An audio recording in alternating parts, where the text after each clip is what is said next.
idin kala hadlaysa mawjadaha gaagaaban efemyada waxaad naga heli kartaan magaalooyinka qaar internetkana ciwaankeennu waa bbcsomali.com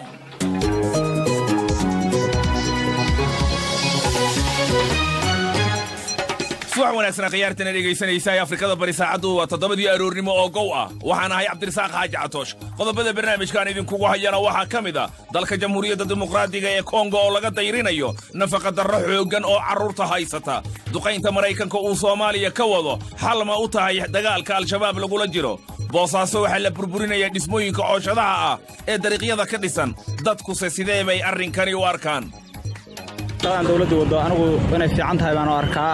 sababtu tahay wadadii aad biciriir u noqotay in wadada la baneeyo laakiin waxaan jeclaan lahaa dawladdu inay xoogaa dadka kala reebto oo dadka aadka u danta yar ay xoogaa ilgaara ku fiiriso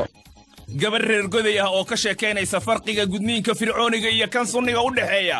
dadii abahay qaariga ayaa diiday in fircooniga walaa waxay sunniga ay ku bararjiinayno gud ma gabdhaha sanqaysuna marka gabdha kale too badan weyn weeliyeen ayagana sunni weyn la ahayn barnaamijka waxaa soo saaray Axmed Mursal Xuseen